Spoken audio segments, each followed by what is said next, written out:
Actually, as some of you know now, I will be referred to as AI Joe. I'm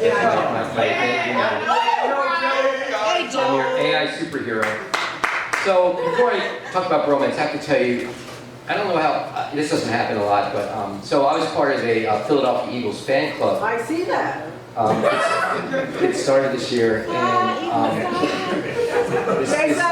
this young woman, Kelly, and being like 60, every woman is basically young at this point, so this young woman, Kelly, that's right. reached out, and I think it was Support Naked Restaurants on Facebook, and said, hey, does anybody want to watch the Eagles games together this year? And it was like a dream come true. I mean, I've been an Eagles fan for 50 years, and many of those years I was watching games by myself. So we started going to the Brick, and we actually went to an exhibition game in Minnesota. There were like about 4 or 5 of us there. And over time, we just grew. And in the championship game against Washington, we had about 30 people at the Brick, and MAZ did a story about us. Of course, being the egomaniac I am, I found my way to get on the air. And then the Super Bowl, we had 50 people. But anyway, I came late. I had a prior engagement. I got there right around kickoff. But I've been to about every game together. I mean, we're talking like at 21 games this year. I was with them for 20 games.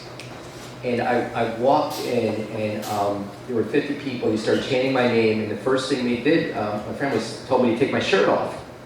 And I don't know if that's uncommon. It happens to me. I just ripped my shirt off. But I took off my shirt, and they handed me 2 Eagles jerseys. An A.J. Brown number 11, which I wore pretty much all Sunday and Monday, and now I've got my throwback Jason Kelsey shirt. But and then the bartender came over, and he had, bars to get, I guess, different promotional material. He had this big, like, Super Bowl medallion thing. He gave it to me, and it was, I mean, there's very few times in life, I don't remember where all of a sudden you experience that love, and it was great. I know there's a lot of love in this room, but I didn't see anybody bringing me any jerseys or anything, so.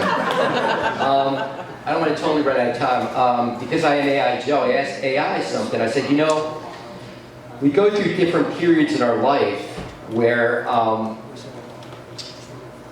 things change, right? And I'm wondering if this relates to people. Like, I think back about Mike, my high school friend.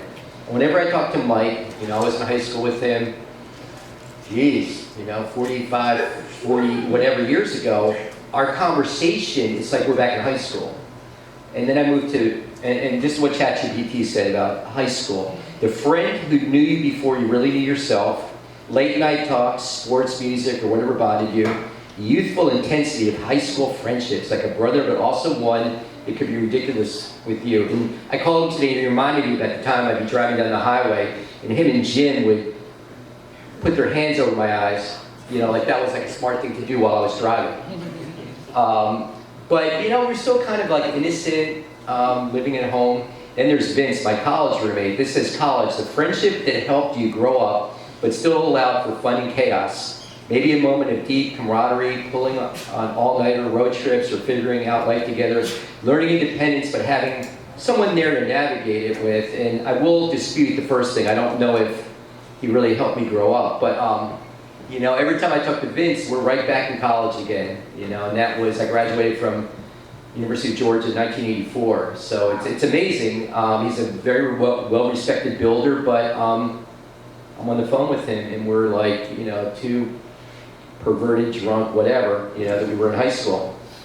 Then there was Tommy. I was rooming with Tommy in Brooklyn, New York, my first job. Early working life, the first real-world friendship beyond the safety net of school, shared struggles of starting a career, figuring out adulthood, could be someone who had your back when things got tough and made the grind more bearable. Now we're out in the real world, real job, having to pay rent, having to figure it out, buy groceries, parents aren't paying for everything. And Tommy and I, these are all guys that or there's a woman coming up that I actually have a great relationship with, like all these years later. Mersha, some of you may know Mersha Fuller, who's been a tremendous friend.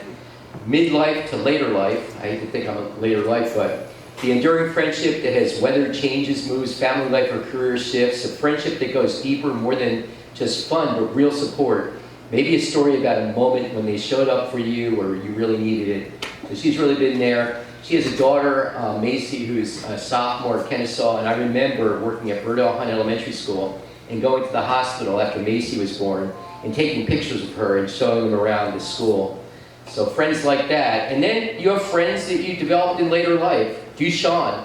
Dushan worked at Philly Italian Water Ice down in Byron for about a year and moved back to Philly. And, you know, we could talk about sports and real adult type stuff. So, in all these different phases, and, you know, kind of look back at your phases, like are they the different chapters that kind of remain in that portion of the book?